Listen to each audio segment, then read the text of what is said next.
I have an enormous stack of books next to me that I need to get rid of from my shelves. And today is the day. We're going through a big, huge unhaul. First up is the book that proved I have no heart, and that is Get a Life, Chloe Brown by Talia Hibbert.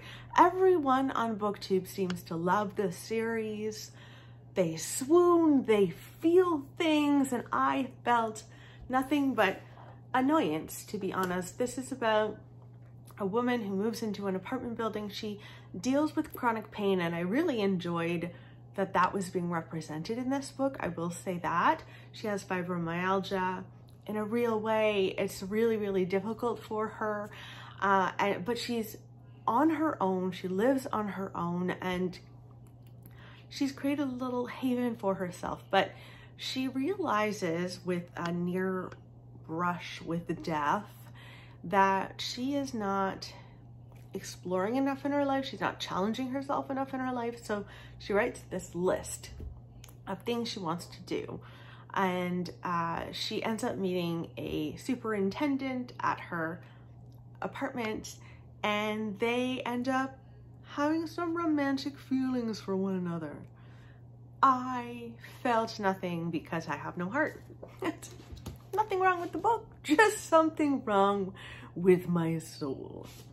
Next up is Americana by Chimamanda Ngozi Adichie. This explores the immigration experience from two people, a man and a woman who were in a couple before they immigrated to England and then to America. And it's about where their journeys take them, the struggles that they face.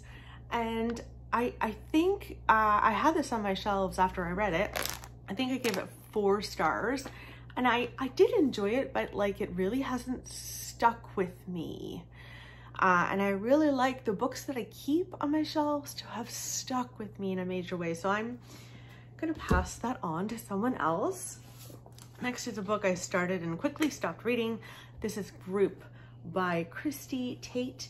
This is about a woman who is suicidal. She has suicidal thoughts, and she goes to group therapy. And the reason that I decided to get rid of this is because I found the opinions of the people in the group not helpful. Like, they're just random people. Like, when you go to therapy, for me, I want to like get any information, anything that's going to help me, little bits of wisdom from my therapist, because I trust her. And I don't trust random people. So no for me. Next is another DNF. This is The Shadow of the Wind. This was a book club book for us over on my Patreon book club, and I had to DNF it. I found it quite sexist. This is about a young man, very young man. I think he's 11 or 12, something along those lines. It's Barcelona in 1945, and he is the son of a bookseller. And this father of his brings him to this, I think it's called the Cemetery of Forgotten Books. And he says, you can pick any book on this shelves and it'll be yours. And so he picks Shadow of the Wind, and he learns that someone is going around destroying all of the books that this author has written, and he's trying to find them. I found this very slow and not interesting for me. Shocking, because this is a very beloved book in the book community at large, but it didn't work for me. So I'm just gonna say goodbye. It feels good. As the stack gets smaller, I feel better. That's wonderful. Next up is Yours Cheerfully by A.J. Pierce. This is the second in the Dear Mrs. Bird series.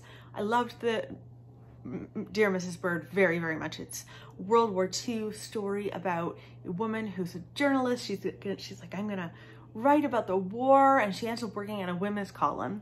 And these women write in to Mrs. Bird and say, like, this is the problem that I'm dealing with. Can you help me? And she finds Mrs. Bird to be annoying. So she starts writing on behalf of Mrs. Bird, like in secret. I thought that book was a lot of fun. It actually ended up having some more serious moments to it. This follows her continuing her work in this women's column, but she is trying to and tasked with getting women to come onto the war effort in the workforce to like build things, build guns, all of these things for the war and the struggles that these women face. I didn't feel like it was an exciting enough story. I wasn't as blown away as I was the first one. Like, I'll keep the first one. I may even continue the series, but this just, it felt a little too light, considering that I feel like Dear Mrs. Bird had this other side to it that was darker and more serious at times, and this just didn't go along that way. So that's okay. Next up is The Lying Room by Nikki French. And this is about a woman who is in a relationship, like she's married with children, and she is also in a relationship with a bit of a random guy, and they have an apartment together that they go to have their affair, and she gets there one day and realizes he is dead. Someone killed him. And instead of like calling the police, doing the right thing, she tidies up around, and she's like, oh my God, is there any sign that I was here? Because I don't want this to ruin my life. And it goes from there. I thought this was good, but definitely not my favorite of the Nikki French books, but I did enjoy it. I will say that I did enjoy. It was easy to read, as Nikki French books are. It just didn't quite work for me the way I wanted it to. Next is a book that was sent to me from a publisher that I think is part of a series that I just don't have much interest in reading. It's All My Lies Are True by Dorothy Coomson. A lot of people enjoy her writing. I might pick up something else from her, but I don't want to start in the middle of a series. Next is, Mexican Gothic. This is a polarizing book. I thought I was gonna love this book. It has Gothic in the title. What happened? What happened? This is about a woman in 1950s in Mexico. Her cousin has recently married this man and gone off to live with him. And she gets a letter from her cousin that's like, this is not what I expected it to be. Come and get me. And she goes, and she's very much like a strange person to put in that position because she's a socialite. She can be a little bit flighty, but here she is, the heroine of the story. I didn't feel it was atmospheric enough. I didn't feel like it was creepy enough. There weren't enough instances where she's with her cousin. Found it weird that she went all the way there to save her cousin and she's not hanging out with her cousin a lot. It didn't work for me. Again, so polarizing. You either love it or you hate it, I think. Next is a book I DNF'd. This is The Other Black Girl. This is one of those books that I get nervous even talking about because I feel like it just wasn't for me and it would absolutely be for someone else. I will say this was marketed as a thriller, and when I picked it up, I thought, ooh, I'm so in the mood for a thriller. And then it wasn't. It didn't feel like a thriller. So this is about a Black woman in the publishing industry, and she's the only Black person in her publishing house. And suddenly another Black woman comes on board and she is thrilled. They go out for lunch. They become friends. And then she receives these ever-threatening notes on her desk that says like, leave Wagner, which is the place that she works. And I don't know what happens because I DNF'd it. I DNF'd it because I wasn't scared enough. I think it definitely explored racism within the publishing industry. But this again is one of those situations where it's like, please don't listen to me. Go and read it yourself because the writing was good. Something is clearly wrong with me, okay? We've already established that I have no heart. Now I seem to have no sense. I don't know. Next is The Haunting of Lee Harper by Darcy Coates. This is actually coming out in September. This was fine. The Haunting of Lee Harper is about a woman who lives in the suburbs. She's lived there in the same house for a long time. And then all of a sudden, she's been waking up at night with this like figure at the door. And she's like, what in the world? And it looks like it's a ghost. Looks like it's a ghost there to haunt her. And she's like, how did I live here all this time? Nothing happened. And then all of a sudden, this stuff is happening.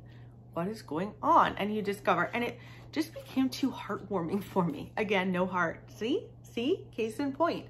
Why is there a heart moment in here? I need it to be just brutal and terrible. Yeah. So there's that. Mallory is next. This is the second book in the Bird Box series. And I just kind of felt like this was not necessary.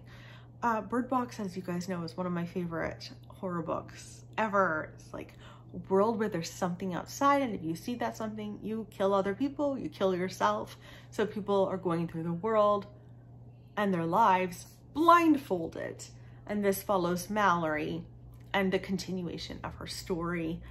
And I just didn't think that it was necessary. I kind of feel like Josh did this because the Netflix show came out for Bird Box and it was big. And this could potentially continue Sandra Bullock's story. Do you know what I mean? Yeah, I didn't think it was necessary. It was fine. Survive the Night is next by Riley Sager. That nearly fell out of my hands. This is my least favorite of his books. It follows a woman, a young woman named Charlie.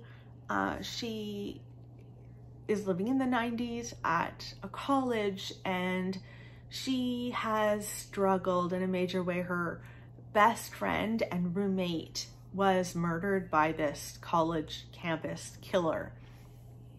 And she's just devastated. And she's devastated and she has to leave. And so she does.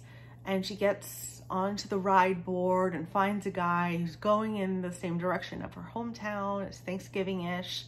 So she gets in the car with him and she realizes this guy might actually be the killer.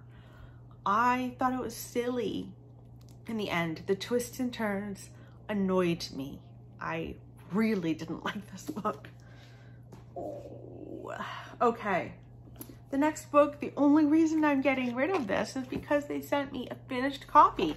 I actually think I might give this to my mom because she likes thrillers as well. This is 56 Days. Catherine Ryan Howard, love her so much. This is about a couple, very newly formed couple, at the start of COVID and lockdown, and they decide to move in together and explore their love. And then when people emerge from lockdown, the police discover that one of the people in this apartment is dead and seems to have been murdered. See, I get so much joy out of horrible things. Yeah, so I'm reading it actually right now. When I'm filming this, I'm reading this and I'm really liking it. The hardcover is gorgeous, so I'm obviously keeping the hardcover, but I'm gonna pass that on to my mom because I think she'll like it. Next up is The Stranger Diaries by Ellie Griffiths. This is the beginning of a series. I don't think I'll continue with the series.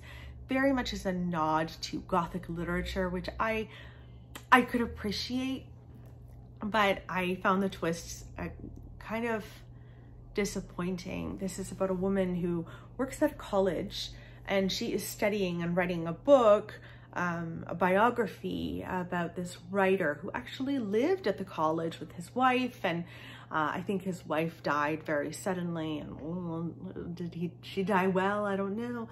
And she teaches English lit, and soon into the book, you find out that her colleague and very good friend, who's also an English teacher, is murdered. And there's like a passage of like a quote, a script from this author by the body. And so obviously she's trying to look into it. It also follows the perspective of like a police detective looking into the whole thing, the whole murder, and then it follows our main character's daughter's perspective. Too many perspectives, I will say as well. Just didn't quite do it for me, but I enjoyed the audio. It was fine. It was fine. Okay, last is Picnic at Hanging Rock. Not a bad book, okay? This is classic literature. This is Australian, and it follows a group of young women at Applegate College for young ladies. It is the year 1900, and they decide to go and have a lovely picnic at Hanging Rock. What could go wrong? 3 of the women go missing and are never seen again, and it explores the other people in the situation.